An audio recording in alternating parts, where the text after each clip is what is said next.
Bem-vindos e bem-vindas a mais um Divã de CNPJ, toda quinta-feira aqui no UOL, e eu tenho a honra de estar aqui com o Guilherme Martins do Leiturinha, que, aliás, sou seu cliente. Minha filha tem uma filha de 13 anos e a gente cresceu entre os 5, 6, até uns 9, 10 eu fui cliente de vocês. Apesar de vocês irem até os 12, né? A gente vai até os 12. Super prazer, Facundo, muito obrigado pelo convite. Imagina. Eu fico muito feliz de vir falar sobre a empresa, enfim, eu acho muito bacana da gente poder discutir sobre o que a gente faz. Eu gosto muito da ideia, né, de divã de CNPJ, me parece uma pegada legal, assim, me chamou a atenção. Vai ser divertido. Agora é interessante, né, porque a gente reclama muito das crianças ficarem muito tempo no celular, né, o tempo de tela é um incômodo, não só, é engraçado que a gente é mais ou menos da mesma geração e temos filhos mais ou menos da mesma idade. Sim. E a tela sempre foi uma inimiga da parentalidade, né? Ela sempre foi inimiga no sentido que ela roubava a minha atenção enquanto eu estava com meus filhos, né? Porque eu estava trabalhando o tempo inteiro. Você, como empreendedor, empresário, não tem horário para trabalhar, como eu.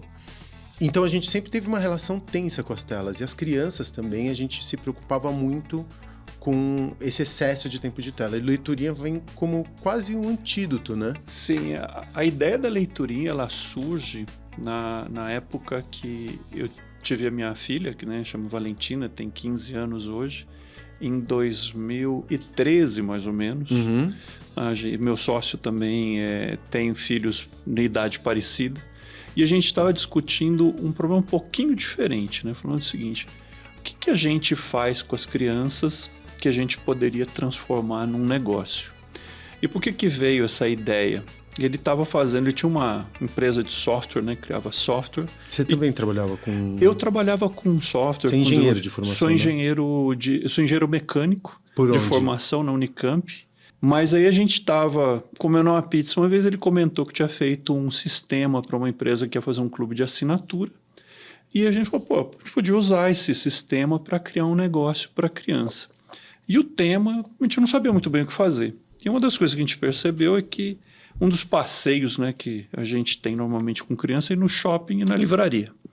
Aí chegava na livraria, a criança sai pegando um monte de coisa e no final você acaba comprando algumas coisas, mas você não sabe se você comprou a coisa correta ou não. O livro, se é para faixa etária, se é bom, se não é. E aí falou, vamos trabalhar com livro. E a ideia surgiu para criar algumas coisas. Então, o que a gente quis com a leiturinha no começo? A gente queria criar uma experiência entre a criança e a leitura que ela fosse positiva. Uhum. Normalmente, a criança é introduzida à leitura quando está na escola e aquilo vira quase uma obrigação, uma tarefa de casa. Quase punitivo, né? Exato, então vira negativo.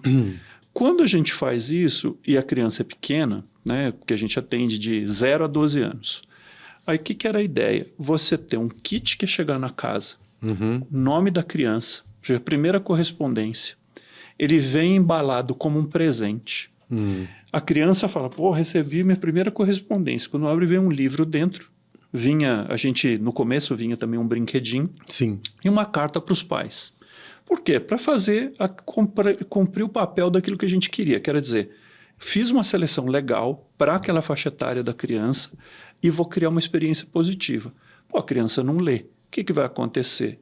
Os pais se aproximam da criança, como você estava falando sobre questão de tempo de tela, vão ler para a criança e vai ter uma experiência positiva. Toda vez que ela recebe aquilo no mês a mês, vai aumentando e essa frequência vai criar o hábito. E vai construindo essas memórias, né, entre pais e filhos. E isso, para mim, acho que foi o grande ponto que a gente fez, que a empresa funcionou bem.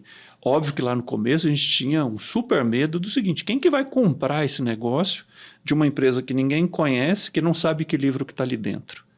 Mas, felizmente, a gente pegou ali muito bem o período de 2014, né, quando a gente iniciou a empresa, em maio de 2014. Que também teve um boom dos clubes de assinatura. Teve boom de clube de assinatura, era muito mais simples fazer aquisição de cliente por mídia digital, né, que meu sócio é um especialista nessa área ainda. E a gente foi reinvestindo, e era um trabalho paralelo, tanto meu quanto dele. Então, isso foi acontecendo. Sobre a parte de tempo de tela, o que a gente percebia desde lá de trás até hoje? A tela faz parte da vida nossa, vai fazer parte da vida deles. A introdução à tela, a gente tem meio que a obrigação de trazer o melhor possível. Tem só coisas maravilhosas com tela? Não, mas tem coisas muito boas? Sim. Tem. O problema não é a tela em si, é o isolamento que ela pede. Eu acho que esse é o ponto fundamental. Você falou aquela questão, e eu sofro muito disso, porque, como você disse, a gente às vezes não tem horário para trabalhar, é fim de semana, é de noite. A criança pede uma atenção e você está resolvendo um negócio. Ou mesmo você está, né, lendo uma notícia, brincando, fazendo alguma coisa, tentando descansar a mente de uma forma prazerosa, né? E ela é errada. Mas, enfim, acontece. Um escapismo quase, né? Não, e é um escapismo. É um escapismo. E assim, e no fim, a gente percebe que a leiturinha ela atraiu um público muito grande que busca criar o hábito da leitura, independente se os pais e mães são ou não leitores. Eu acho genial, porque esse hábito da leitura ele se faz com essa idade, né? Entre os 4 e os 10 anos. Se a pessoa não aprendeu a ler nessa idade tenra, ela nunca mais vai ler. É muito difícil, a gente tem casos óbvios que entram as crianças com, sei lá, 10 anos e passam a devorar livros, mas são raros. Né? Então, a nossa crença segue essa, né? Ou seja, que a gente cria experiência positiva, a gente melhorou muito essa experiência, a gente hoje tem uma curadoria muito mais avançada, a gente faz livros, a gente conversa direto com autores, então assim, a gente domina a parte de cadeia gráfica, que a gente não possui, mas a gente domina isso, a gente trabalha com, né, autores internacionais, nacionais, as temáticas, as pessoas que estão envolvidas, elas são muito comprometidas com isso. E vocês têm um domínio vertical, né, da cadeia, pelo que eu estava lendo, né, me informando um pouco sobre o negócio da leiturinha, vocês têm um controle quase verticalizado, né, de todos os pontos, do autor até o leitor. Vocês têm a gráfica, tem o clube de assinatura, tem a editora, fazem os conteúdos digitais, quer dizer, vocês têm uma atuação de controle de qualidade que vai... Ela é de ponta a ponta. De ponta a ponta, né? Existem coisas que a gente não possui, por exemplo, a gente não tem gráfica dentro da empresa, mas a gente tem um processo de qualificação de gráficas que podem nos atender. Então, isso vem muito, por exemplo, de exemplos como a Disney. A Disney com gráfica tem um patamar altíssimo, não é qualquer gráfica que trabalha com a Disney. Então a gente foi se inspirando em alguns bons exemplos para criar isso. Entrega. A gente trabalhava no início somente com os Correios. Hoje os Correios continuam participando, mas a gente tem diversas empresas privadas de logística que fazem entrega. A gente entrega em 5.300 cidades das 5.500 do país. Então, hoje... Posso até dar aqui em primeira mão, a gente cruzou a barreira de 300 mil assinantes, né, no mês de novembro. Foi um mês excepcional para nós. Então a gente está super feliz, tem um desafio muito grande e são muitos trabalhos, né, que a gente faz ali por trás das cortinas que garantem a qualidade. Então, desde o atendimento ao cliente, do canal de mídia social, da curadoria, do processo de compra com previsibilidade. Eu tenho que comprar livros, às vezes, com mais de ano de antecedência. E se a gente não domina a cadeia, a gente fica exposto a muitos riscos. Entendi. Então, tudo isso faz parte do desenvolvimento da empresa, que vai fazer ano que vem 12 anos. Né? Então, já tem aí um certo chão. A gente aprendeu muito, errou muito, sofreu muito, né? Mas, felizmente, estamos super bem. Agora, deixa eu te perguntar uma coisa, Guilherme.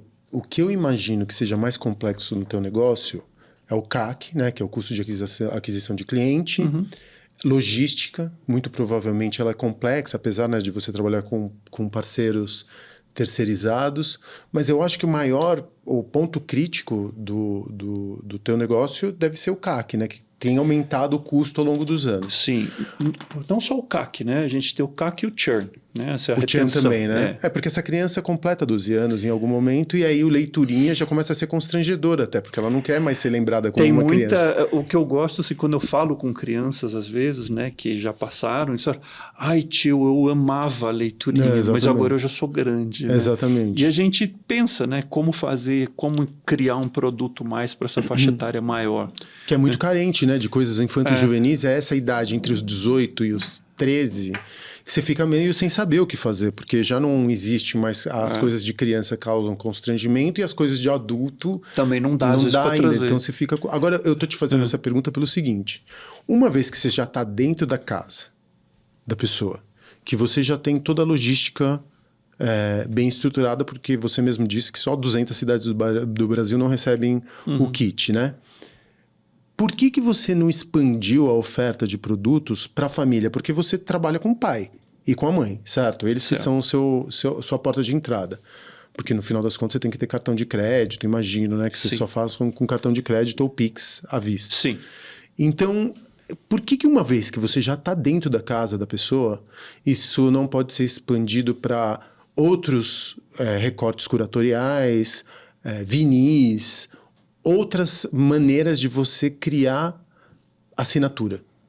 É uma excelente pergunta e uma discussão que a gente tem há muitos anos. E o que a gente faz?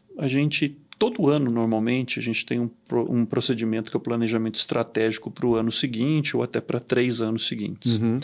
Dentro desses planejamentos, a gente cria algumas prioridades que a gente vai fazer e alguns testes. Então, a gente faz pesquisas constantes, uma vez a cada 6 meses, ou até um pouquinho menos ou mais, para entender que tipo de demanda está vindo da família. Porque é uma situação razoavelmente óbvia de falar, pô, você já está lá dentro, você tem o cartão de crédito, você tem o endereço, você tem como entregar, pode vender tudo. Acontece que a gente tentou algumas coisas, a gente tem hoje o e-commerce de livros diferentes, digamos assim, como a gente é agnóstico em termos, por exemplo, de religião, eu ofereço desde Bíblia para crianças a outros tipos de livro. Mas isso na loja? Na loja. Eu uso o mesmo pacote e entrego junto. É uma forma de fazer isso. A assinatura para os adultos, a gente percebe que tem uma certa dificuldade do que a gente poderia colocar. No começo, o que a gente fez? Parentalidade. Livros sobre parentalidade, a gente faz curadoria e tal. Funcionou até legal. Mas hoje, vocês desativaram esse projeto? Esse projeto ele passou a virar no digital. A gente tem o app da Leiturinha e lá dentro do app você tem uma seção de parentalidade. Porque a gente percebeu, é difícil de você engajar um aumento de pagamento. Porque a pessoa está comprando um pacote e aí você fala o seguinte, agora eu vou cobrar mais tanto, eu vou cobrar mais tanto. E aquilo começa a ser quase um peso para as pessoas. Eu tenho vários amigos, inclusive, que ficam brincando comigo. Eu tô ali viajando com eles, eles falam, pô, tá vindo aqui, ó, chegou no cartão de crédito, o cara fica me mostrando a tela, eu cobrando lá 50 e pouco. Eu falo, porra, bicho, pelo amor de Deus. Mas ao mesmo tempo não poderia diminuir um pouco o churn?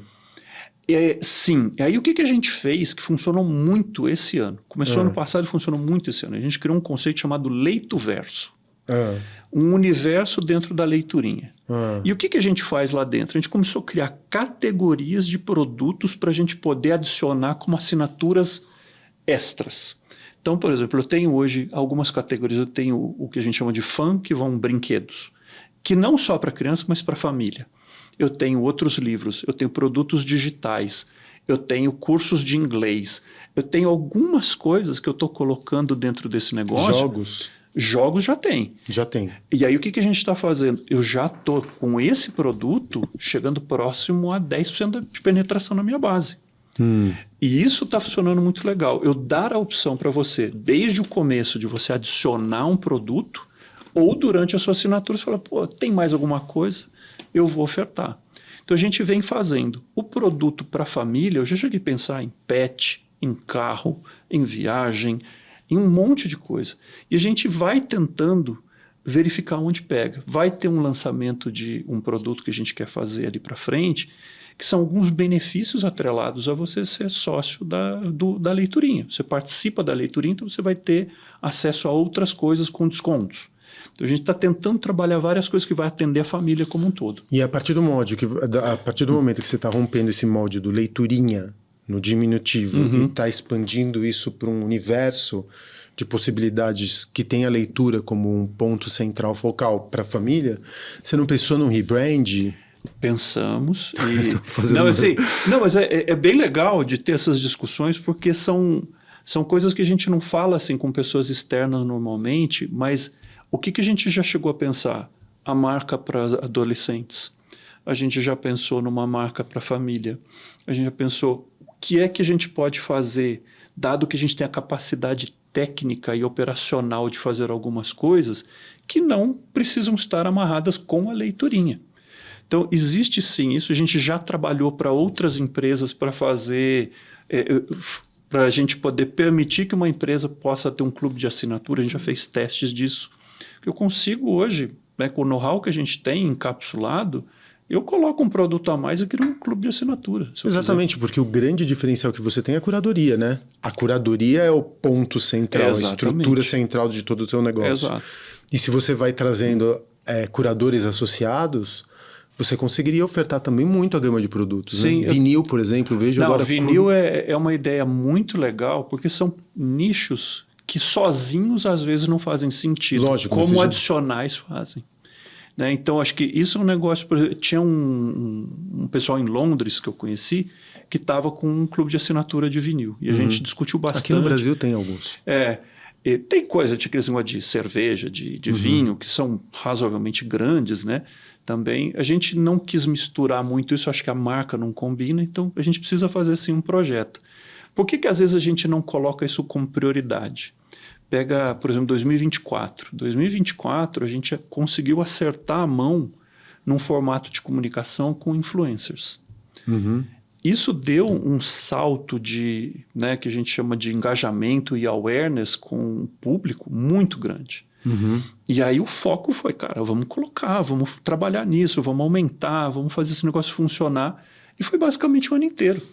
Porque só o trabalho que isso já dava era gigante. A empresa é muito enxuta, né? Entendi. Mas vocês hoje atendem, vocês têm 300 mil assinantes. Isso.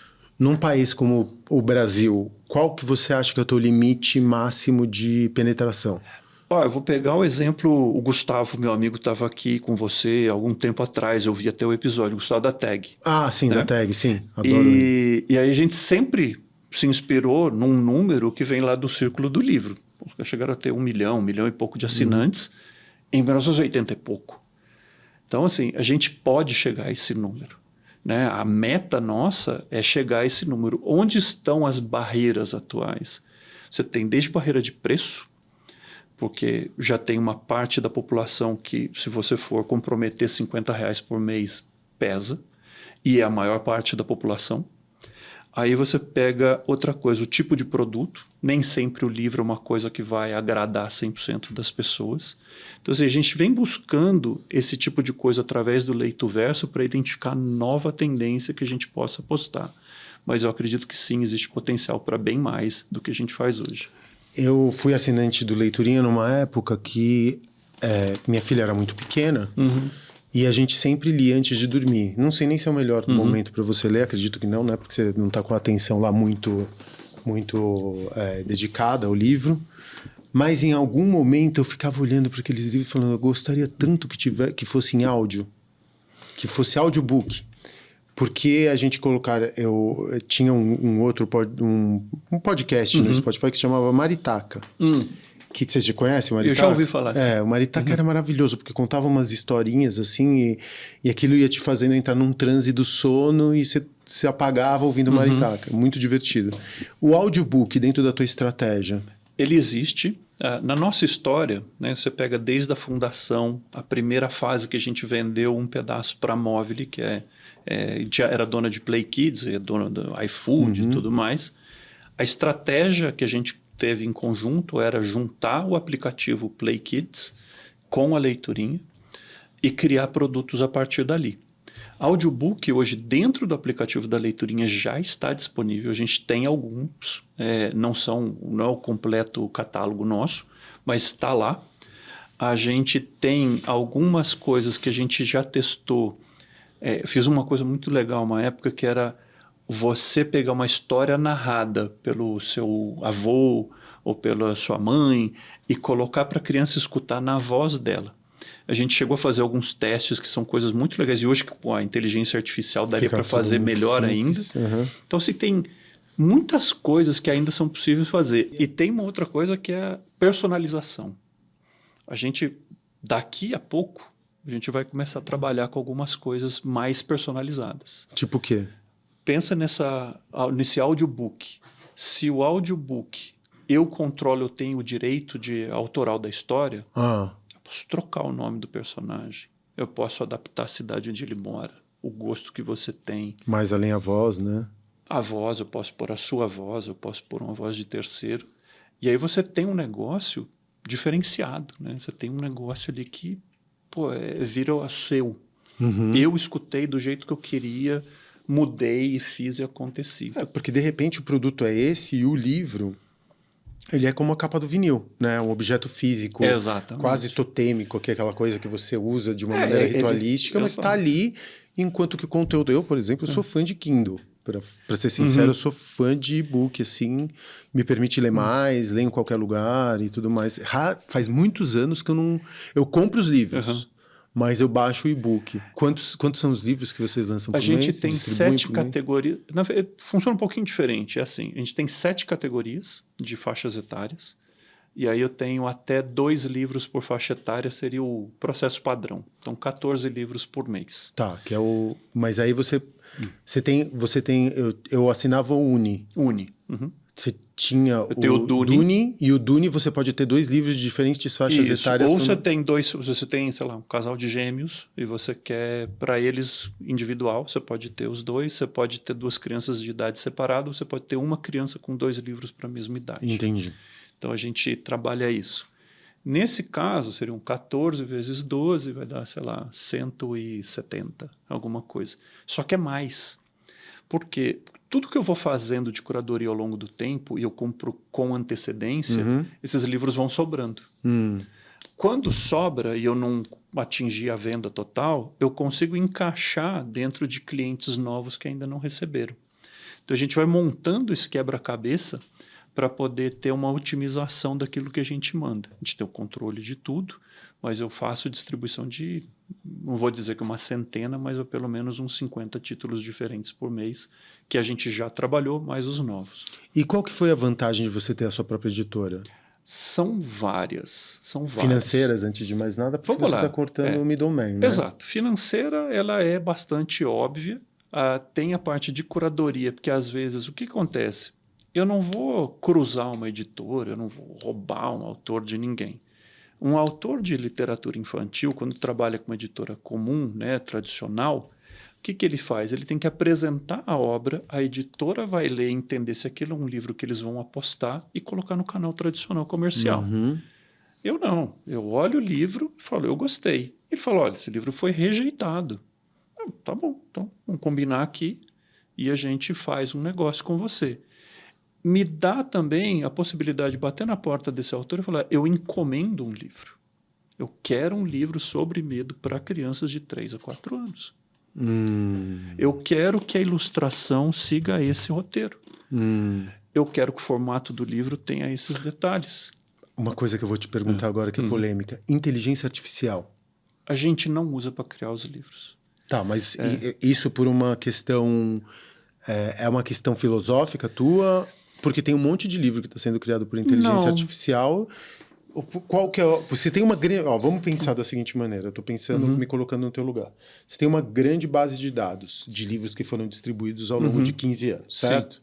Você pode treinar uma IA em cada uma dessas faixas de categoria e pedir para ela criar histórias novas. Com uma base de muita qualidade, porque, afinal das contas, você fez curadoria... Eu sei o que funciona e o que não funciona. O que funciona e o que não funciona. Você não pediria para uma IA desenhar um livro, não estou falando de desenhar só apenas a ilustração, mas pensar também no texto, por uma questão ética, filosófica, ou por uma questão... Acho que tem um pouco de cada elemento, mas o que eu posso te trazer é o seguinte, a gente já fez pequenos testes exatamente como você está falando. O resultado ele não é tão bom quanto a gente consegue com o autor. Exato. Ele não é tão bom ainda. Existe um outro ponto, que quando você coloca o livro sendo gerado pela inteligência artificial, existe um certo problema dele não ser algo que vai ser 100% exclusivo seu, ou que essa inteligência não vai ser 100% dominada por você, porque eu posso fazer. Posso ter minha própria LLM, posso treinar com meus dados e vou fazer aquilo sair só o que é meu. Mas a gente viu muitas empresas fazendo esse tipo de approach, principalmente para histórias digitais. E aí, quando você testa ali o produto, apesar de ser agradável, ele não tem uma pegada ainda muito legal. Eu acho que vai mudar, acho que vai melhorar. A gente faz alguns testes no seguinte: se eu pego e quero criar temas, vários tópicos, várias formas, a inteligência artificial a gente usa.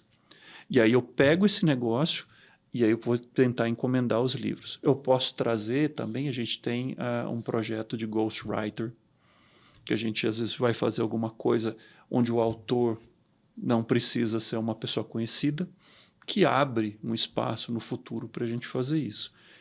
É o motor principal da nossa preocupação hoje? Sinceramente, não. Eu gosto mais da inteligência artificial para fazer essa adaptação da hiperpersonalização do que da geração do conteúdo. E eu acho que também tem um problema, um risco de marca, né? Porque os pais, eles têm... Eu estava lendo isso outro dia. Quando você fala que alguma coisa é gerada por inteligência artificial... Baixa a percepção de valor. Imediatamente a percepção de valor cai. Porque tudo gerado de inteligência artificial, se a gente for pensar né, global, a tendência é valer zero. Né? Quando você extrapola isso para 50 anos, 30 anos... Mas você não acha que também a tendência do conteúdo tende a zero? Depende, porque aí você tem outro approach de conteúdo, que é aquilo, você fala assim, né? Tem um amigo que me deu um exemplo, que ele é professor em Stanford, ele me falou uma coisa legal, ele falou assim, tem um país na África que vem investindo muito em educação, chama Ruanda. Eu falei, beleza. E aí ele falou, eu recebo muitos alunos de lá. Você acha que a gente consegue dar a mesma educação que tem aqui em Stanford para o pessoal de Ruanda? Não. Vai chegar um dia que vai ser normalizado. Esse dia não está longe. Então, esse tipo de conteúdo ele é maravilhoso. Conteúdo técnico, conteúdo de ensinar coisas fundamentais, vai ser uma maravilha. Criatividade, o quanto tá bom e o quanto pode ser bom, eu realmente não sei. Então, assim, acho que a parte emocional do ser humano, ela nunca vai mudar. A gente tem oportunidade de negócio, de trabalho, de criação por causa disso, né? Acho que o ser humano sempre vai ser aquele bicho ali que é meio maluco, que alguém gosta disso, outro gosta daquilo, inventa uma música e todo mundo canta. A inteligência artificial não entende muito bem isso. Né? Me conta uma coisa, quando são duas perguntas, na verdade. Como que você conheceu o seu sócio? E como que vocês constituíram essa sociedade desde o começo? Um fazendo o quê? Tá. Como que vocês delimitaram o território de cada um? Se a leiturinha seria hoje o que ela é se não fosse pelo teu sócio? Porque às vezes o sócio, ou ele pode hipertrofiar o negócio e fazer com que o negócio vá muito mais além daquilo que ele tem potencial de ser, ou ele pode também prejudicar o negócio, né? Numa relação societária que é um pouco mais turbulenta. Então, onde, como e qual que é o papel de cada sócio hoje na leiturinha? Essa é a primeira pergunta. E a segunda é, você comentou aqui que ao longo desses anos de leiturinha você cometeu vários erros e queria entender quais são esses erros e o que você aprendeu a partir deles. Vamos lá. Eu conheci o Rodolfo num MBA que a gente fez em Campinas, na FGV. A gente não tinha nada a ver com questão de fábrica de software, nada. Ele estava num emprego, estava em outro. E depois que a gente se formou e teve filho, a gente sempre manteve contato. Mas vocês eram amigos nessa época? Não, a gente se conheceu lá, aí ficou amigo, né, no MBA. Mas chegaram a ficar amigos, sim, você e ele? Sim. E depois que a gente se formou, mantivemos a amizade. E nessa época, ou seja, nesse período de 2007, que acho que a gente fez isso até 2013, a gente foi se desenvolvendo nas carreiras que a gente tinha. Quando a gente se juntou, foi um momento interessante porque tinha acabado de vender uma empresa, ele estava com a ideia ele já estava fazendo a parte dele de ser empreendedor, ele tem uma personalidade bem diferente da minha. Em que sentido? E acho que mais comercial, mais assim, aquele negócio de sangue no olho. Eu tenho bastante, mas assim, eu gosto muito de ver a animação, o excitamento, né? A energia que ele traz. E aí a gente, quando montou esse negócio, também tinha, né, o Luiz que participava com a gente, ficou menos tempo, mas eu e o Rodolfo a gente é sócio até hoje. E a saída do Luiz foi traumática, não? A do Luiz não, foi até combinada, foi ok. A do Rodolfo foi traumática, porque eu tive que demitir ele. Por quê? Não entendi. Na época da compra? Na época, quando a gente vendeu, né, a leiturinha, a gente tinha vendido uma parte e depois, a cada ano, a empresa, a Móvel, podia adquirir mais pedaços da leiturinha e depois a gente chegou a fazer uma combinação. A gente juntou leiturinha e Play Kids numa holding e cada um ficou com um pedaço. E por que você teve que demiti-lo? Porque eles já eram majoritários. Houve um dos erros que a gente cometeu, ele é um erro que é uma coisa assim, vamos dizer, não sei se a gente poderia controlar ou não, mas meio que colocaram a culpa no Rodolfo e me obrigaram a fazer a demissão dele. Mas você não pode cometer esse erro, por curiosidade? Sim, não, cometo. Mas o ponto é o seguinte, eu acho que dentro de ambientes corporativos tem muita questão política, tem muito jogo de interesse, e é um negócio muito chato, né? E aí, nessa época, o que tinha acontecido? A gente estava investindo em propaganda de televisão. E propaganda de televisão naquela época, hoje acho que é até um pouquinho diferente, você tinha que tomar muito risco. Você tinha que pegar uma grade grande, período de contrato mínimo de 3 meses, ou seja, o comprometimento de dinheiro era bastante alto. Que ano que foi isso? 2019. E nessa época, o que a gente fez? Estava funcionando o nosso modelo. E a gente estava com esse negócio na televisão e chegou um momento que isso começou a declinar. A aquisição. A aquisição o retorno começou do investimento. Diminui muito. Você mira na criança ou você mira no pai? No pai. A gente anunciava em canais de TV fechada, incluindo canais de criança, onde a gente... Porque, não sei se você lembra, mas acho que a maior audiência de canal fechado é o Discovery Kids.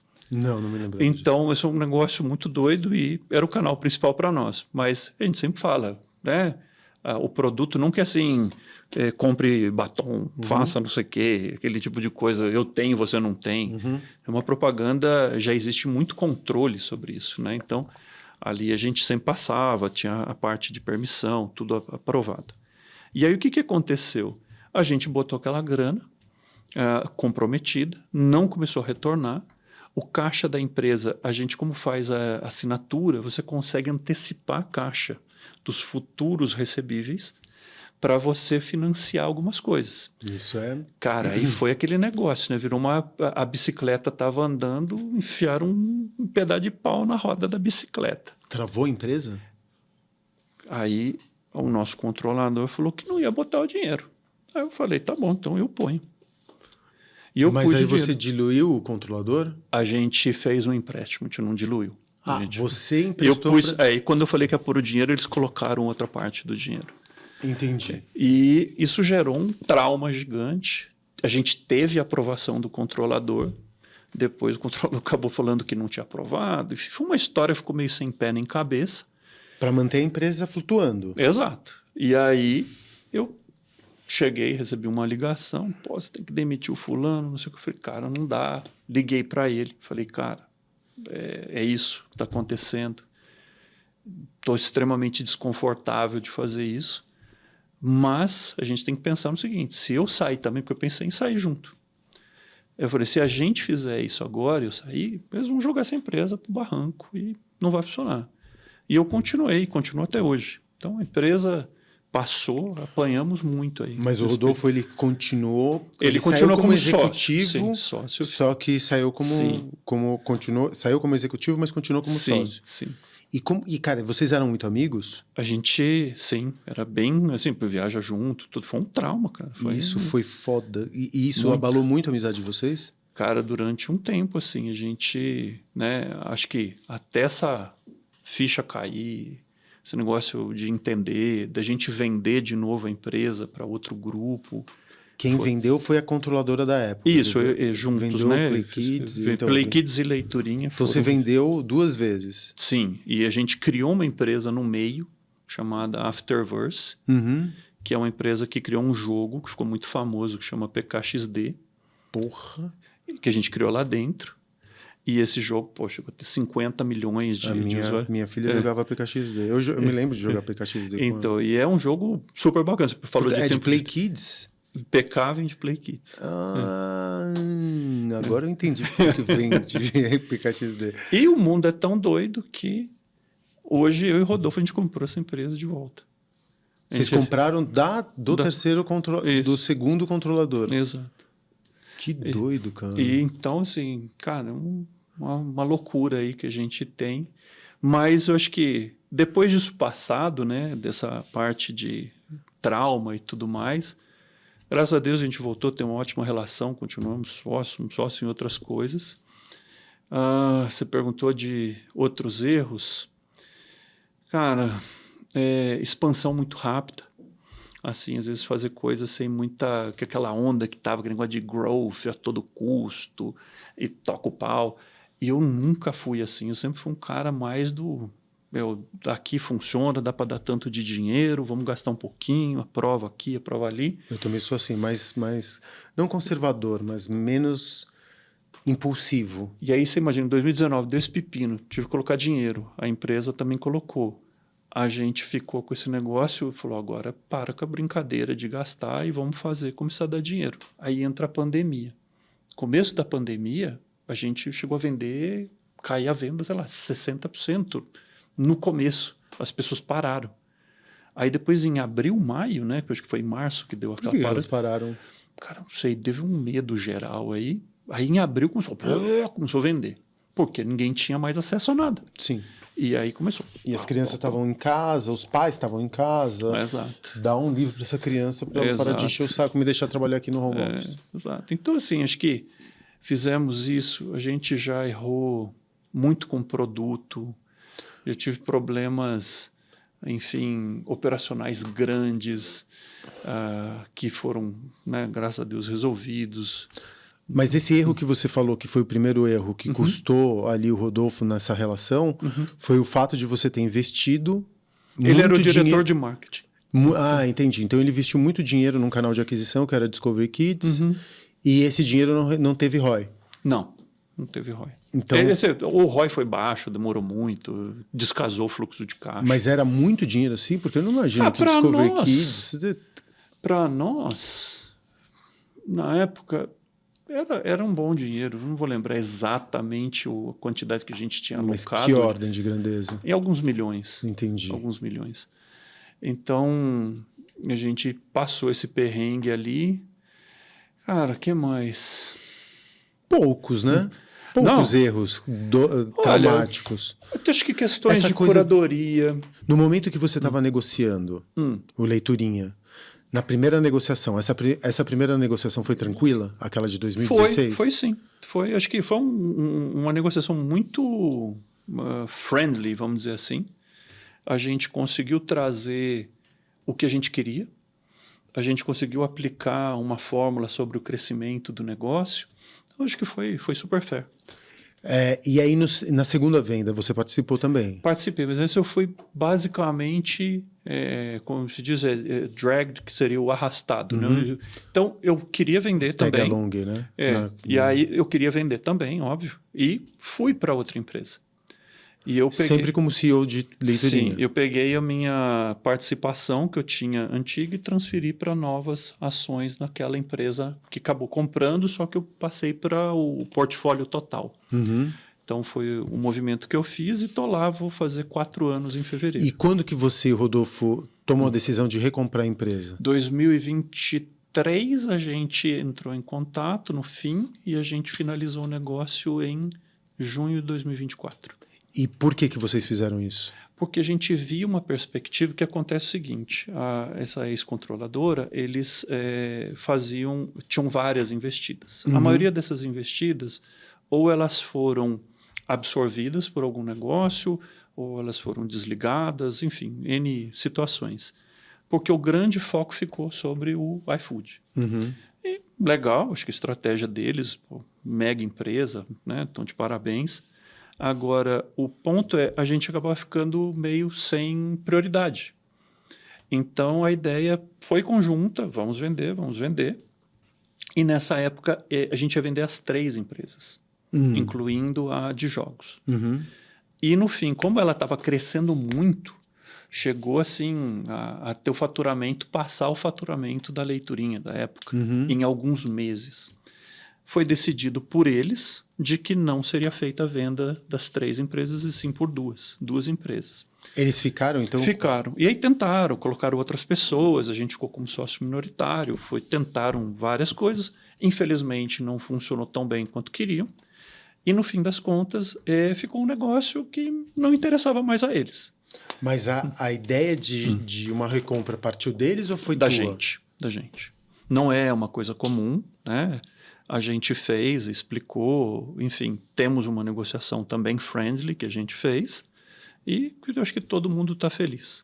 E você acha que no momento em que você os aborda para fazer uma recompra da empresa, para você comprar novamente, você acha que se você não tivesse feito isso, eles iam deixar as empresas morrerem por inanição, assim? Não.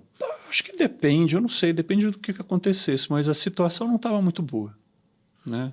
Então, você diz financeira. Financeira até, que é a questão de prioridade, quem está olhando, qual é o foco, sabe? Acho que isso, além do dinheiro, faz diferença. Entendi. E, a equipe é muito boa, né, que a gente tem, então, não seria uma perda. E a partir do momento que você e o Rodolfo compram essa empresa, os números mudam imediatamente? Cara, eu vou te falar que mudam, mas assim, tem uma questão... O que vocês fizeram de diferente para os números mudarem? Primeira coisa que quando a gente olhou para recomprar, não era muito o quanto ia crescer de receita, e sim o que a gente podia reduzir de despesa para poder ter um negócio saudável. Mas então, isso estava no controle também deles enquanto eles estavam dentro do mais Leiturinha. ou menos, porque um compliance de uma empresa internacional listada em bolsa tal, necessita de outros tipos de custo, controle, perfil e tal. Basicamente, a gente cortou pessoas que eram muito caras, e isso já estabilizava a empresa, já passava a dar resultado. A gente colocou a pessoa que foi o originador da ideia do jogo como líder da empresa e começou a desenvolver coisas que ele apostava. Deu certo? Deu super certo, mas... o que acontece? Por que não fizeram isso antes? Cara, eu acho que teve muita questão de momento também, porque assim, eu te falo, a gente pegou, ajustou algumas coisas, teve 2, 3 lançamentos que a gente fez que mudou o jogo. Mudou o jogo. Que tipo de lançamento? A gente colocou bichinhos, pets, dentro do jogo, mais algumas outras coisas que a gente tinha feito que eram de melhorias de jogabilidade e tal. Cara, fez assim, a receita. Mesmo com muito menos usuários por mês. Então, a gente conseguiu crescer legal. Basicamente, o que você está me contando, e se eu estou entendendo direito, é a agilidade que você ganhou na tomada de decisões, porque você tinha do outro lado uma empresa... Esse é um grande ponto, porque para tomar uma decisão dessa, teria que ter uma reunião de board, que acontece a cada não sei quantos meses, que várias pessoas vão ser consultadas, até você fazer isso. Para uma empresa que é pequena, que a controladora não precisava dar tanto fogo, não muda nada a vida dela. Se mudar 20%, menos 20%, não vai mudar nada. Então, acho que a agilidade ajuda, sim. Eu acho que foi um movimento acertado das duas partes. Então, acho que... E por que no momento em que você vai vender essas empresas, né, tanto na primeira rodada quanto na segunda, você não vende e sai da operação? Por que você ainda se manteve? Essa é uma pergunta que ela é legal, assim, porque... eu adoro essa Leiturinha, eu gosto demais da empresa. Foi uma questão tua? Foi. Não, óbvio que quando você vai vender uma empresa, você já fez isso, sempre tem a coisa, quem vai ficar, você tem que ser um contrato de não sei quantos anos e tal. Quando a gente fez, eu tinha um contrato de 0 permanência, não precisava ficar. Eu me propus a ficar, os novos sócios gostaram e eu estou lá até hoje. Então... eu gosto, eu tenho cuidado hoje de coisas diferentes lá dentro do grupo também, então a Leiturinha foi meu maior foco até metade desse ano, estou fazendo coisas diferentes, estou trabalhando com um produto de Play Kids como um canal dentro da Amazon Prime Video, que a gente tem no Brasil, tem mais de 10 países. Nos Estados Unidos é bastante grande já. Conteúdo para a Amazon. Você Conteúdo. Tá desenvolvendo animações. Pego os desenhos que eu tenho dentro de Play Kids, que são feitos com curadoria humana também, ou seja, eu posso pegar de gente, como um livro, posso pegar de alguém que é dono do IP, personagem, assim como conteúdo próprio. E a gente criou esse canal dentro de animação. Animação, desenho animado. E vocês têm vocês contratam esses animadores onde? Vocês têm uma unidade de... Aqui, a gente fazia aqui no Brasil, a gente tinha 2 estúdios que trabalhavam para nós, a gente parou durante um bom tempo de fazer, retomou esse ano, fazendo pouco. Não é um trabalho fácil, é um trabalho bem doído, demora, tem um custo alto. A gente está fazendo e a gente tem licenciado. O que foi muito legal é que esse canal dentro da Amazon nos Estados Unidos, eu vi ali a oportunidade, os índices funcionavam, a gente começou a investir de 2024, janeiro de 2024 até agora, nós multiplicamos por 30. Ou seja, de 10 mil assinantes para 300 mil assinantes. Cacete. Lá. Então, assim, é um negócio diferente, um mercado diferente, o churn é alto, o custo de aquisição é alto, mas paga rápido. Então, assim, tem muita coisa, é muito doido, assim. E quando você pega essa experiência que você está tendo na gringa, como que o nosso mercado é diferente do deles? Assim, quando você que teve essa experiência de conseguir colocar os pés lá fora e ter sucesso com ele, o que você aprendeu lá fora que você traria para cá? Eu acho assim, a primeira coisa é os tamanhos de negócios que você consegue fazer nos Estados Unidos são muito diferentes do que a gente faz aqui. Assim, a possibilidade é muito maior. Assim, eu chego a dizer quase que de 10 a 100 vezes maior. Qualquer coisa que você faça aqui no Brasil, se você conseguisse replicar nos Estados Unidos, você tem um potencial de 10 a 100 vezes mais. Que foda, eu não sabia disso. É muito forte. Na Europa é um pouco diferente. É meio parecido com o Brasil. Porque a Europa é muito fragmentada, né? Ela é fragmentada, ela tem um perfil de consumidor diferente. Por exemplo, um país que é legal para assinatura é a França. Que são também bem nacionalistas, né? Com relação ao conteúdo que consomem. Sim. Não, e você tem que ter essa questão da localização. A Inglaterra é um lugar que o pessoal é extremamente assim, avesso à assinatura, porque tem muita assinatura uma em cima da outra. Então, você vê tendências que acontecem lá fora que vão acabar chegando aqui.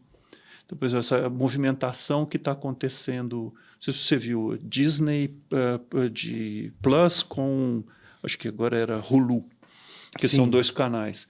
Eles vendiam o que antigamente? Você deixava de assinar TV a cabo, que custava caro, para assinar Netflix, que era baratinho. Hoje você parou de assinar TV a cabo, você tem Netflix, que já não é tão baratinho, sei lá, Spotify, Disney, HBO, Paramount, Mubi, sei lá, um monte. Quando você soma, você fala, pô, tô pagando a mesma coisa que eu pagava aqui. Não, mais caro.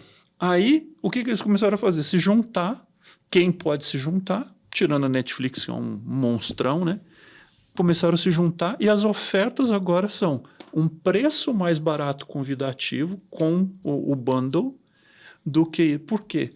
O churn que acontece entre esses canais, tirando o líder, né, a Netflix, é monstruoso. Então fica um rouba-monte.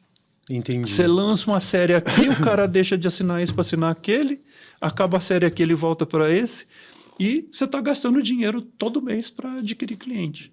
Então é um negócio muito... O jogo é o conteúdo, né? Quem tem o melhor conteúdo vai conseguir manter as pessoas. E a partir de agora, essa é a minha última pergunta. A partir do momento que você construiu, né, o Play Kids, Leiturinha, essa grande empresa para desenvolvimento de conteúdo digital, não seria o caso de você desenvolver a IP próprio?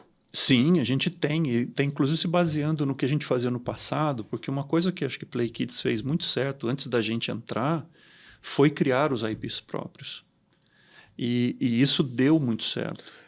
Para quem está nos ouvindo, IP é propriedade intelectual. Então seria, por exemplo, o Mickey Mouse é o IP da Disney. Da Disney, estou tentando exato. ser bem...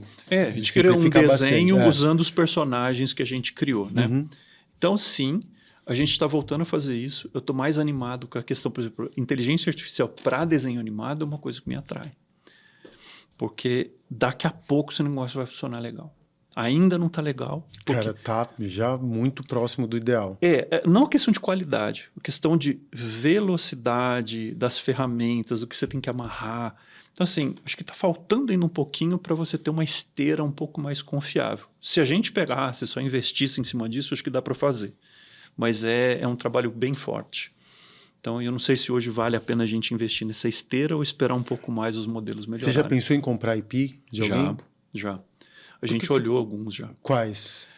Não sei se eu posso citar o nome, mas, enfim, que a pessoa às vezes é com NDA, mas a gente já olhou algumas coisas nacionais e internacionais. Porque isso... Tem empresas vendendo IP. É mais barato, acho, que comprar um IP que já está, sei lá, de alguma maneira obsoleto, que funcionou numa outra década e atualizá-lo por IA, Sim, do que desenvolver do zero, né? Isso foi feito, sabe com quem? Com Ursinhos Carinhosos. Ursinhos Carinhosos. Ursinhos Carinhosos, a gente tem uma parceria muito legal com eles no PKXD e teve uma venda, alguma coisa, eu não lembro que ano, mas eles deram uma retomada, criaram uma versão nova, fizeram novos, lançaram forte. Foi muito legal. Isso é muito legal, né? Porque com inteligência artificial, o custo de reativação desses IPs tende a zero. Ele vai cair. Não, eu te falo que ainda é bem caro, mas assim, tende a zero. Porque o que acontece? Você precisa das pessoas que criam os scripts, que criam os roteiros, que criam o diálogo, que criam...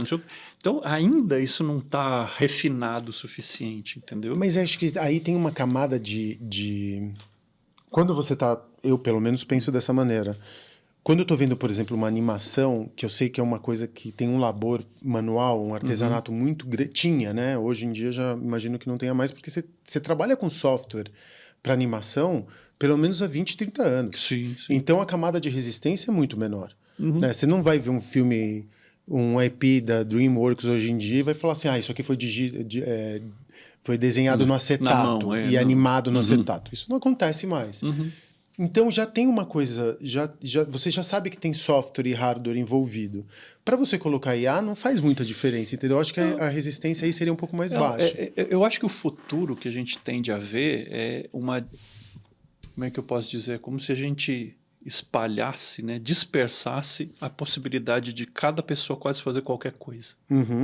Então, você amanhã pode ter uma ideia de um desenho animado e colocar isso em prática. Amanhã eu posso ter uma ideia de criar um sistema para ajudar podcast. E ele vai funcionar. E o ciclo de vida dessas coisas vai ter um pico e ele vai cair rápido. E eu vou pensar em outra ideia e eu vou fazer outra coisa. E aquilo vai retroalimentando. Então, acho que para conteúdo, para animação, para propaganda de televisão, para novos produtos, isso vai acontecer cada vez mais. Pô, que demais, Guilherme. Que papo delicioso, cara. Muito bom mesmo, muito legal. A gente brisou bastante aqui, mas é interessante, né? Como um negócio que começou com uma experiência resolvendo um problema dos pais... De repente, e olha que o que você fez, eu acho que é essa a coisa mais legal do teu trampo. Porque aquilo que você fez toca na minha relação com a minha filha. Sim. PKXD tocava, né? Eu já joguei muito PKXD com a minha filha, do lado dela. Já li muito livro da leiturinha do lado dela. Então, a relação que você tem com as tuas empresas contamina a memória da coisa que é mais cara pra mim, que é a minha relação com a minha filha. Né? Isso deve dar um sentido de propósito fudido. Não, o que é mais bacana de ver, assim, uma vez eu tava andando no colégio da minha filha, ali dos meus filhos, e uma menina me parou. Tio, seu pai é do Valentim, do Pedro? Eu falei, sou. É verdade que você é dono da leiturinha? Eu falei, né? E é verdade que você também é dono do PKXD? Eu falei, Ela falou, eu amo os dois. Eu falei, é isso que me faz feliz. Entendeu? Quando agora eu entendi por que você não saiu do negócio. Agora que eu entendi por que você não saiu do negócio. Mas é isso. Muito legal, Guilherme. Muito obrigado, viu? Obrigado a você. Obrigado demais por esse papo. Foi uma delícia. Diva de CNPJ, toda quinta-feira aqui no UOL. Até a próxima.